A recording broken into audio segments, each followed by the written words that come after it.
I tried the iPhone 17 Pro Max and the difference are exactly what might make you want it. To put it simply, this is everything the iPhone 17 Pro is, but bigger screen, bigger battery, and for many people a bigger reason to upgrade. Apple unveiled the iPhone 17 Pro Max during its keynote on September 9 alongside the iPhone 17, iPhone 17 Pro, and the ultra-thin iPhone Air. While the Pro Max doesn't rewrite the formula, it leans into size and endurance in ways a smaller Pro just can't match. After a brief but revealing hands-on session, here is what stood out. The iPhone 17 Pro Max trades last year's titanium frame for a new milled aluminum body.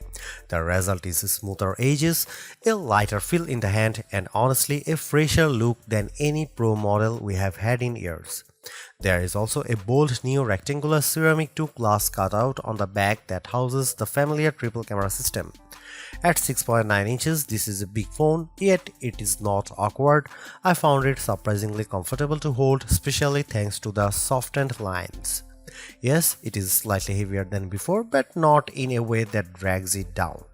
For large-handed users, this is the Pro iPhone you have been waiting for. Color options are pared down to 3: silver, deep blue, and cosmic orange. The last one really pops, and it is refreshing to see Apple finally get playful with Pro finishes. If you love big screens, this is your playground. The 6.9-inch Super Retina XDR OLED is bright, fluid, and gorgeous. Apple promises a peak brightness of 3000 nits outdoors, so I didn't get it to test it under direct sunlight. As always, ProMotion delivers the buttery 1Hz to 120Hz adaptive refresh rate, and gaming looked silky smooth during my short demo. Simply put, this is the best iPhone screen ever, only bigger. On the back, the three cameras finally feel like equals.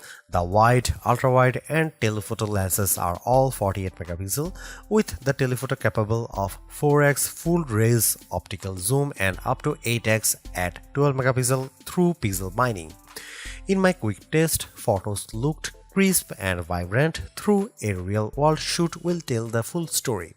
The selfie camera also got a serious upgrade. It is now an 18 megapixel center stage camera that lets you capture selfies in portrait or landscape without rotating the phone. It's clever, and it worked flawlessly in my demo. Paired with the updated Photonic engine, I am optimistic this will be Apple's most versatile Pro camera system yet. Inside, Apple's new A19 Pro chip delivers serious performance. Built on a 3nm process, it packs 6 GPU cores with dedicated neural networks. In my brief hands-on, the phone felt snappy whether navigating iOS or running a graphic-heavy game. Apple also made some smart engineering changes. The logic board is now centered, cooled by graphite and a water-filled vapor chamber. This should help with thermal efficiency during long gaming sessions or video recording. Here is the real reason to consider the iPhone 17 Pro Max: battery life. Apple claims up to 39 hours of video playback, a huge step up from the 33 hours on the iPhone 17 Pro. If that figure holds in real-world use, this could be the longest lasting iPhone yet. For heavy users, that's a game changer.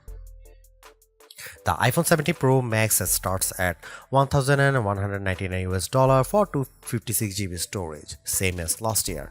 Pre-orders are live now, with full availability starting September 19. The iPhone 17 Pro Max isn't trying to surprise you, instead it's giving you exactly what Max buyers want: the biggest, longest lasting iPhone experience. From its 6.9-inch OLED display to nearly 40 hours of promised battery life, this is Apple's ultimate Pro phone. If you want the power of the iPhone 17 Pro but need more endurance and a display that demands attention, the iPhone 17 Pro Max is the one to get. For me, the early signs point to Apple's best big phone yet.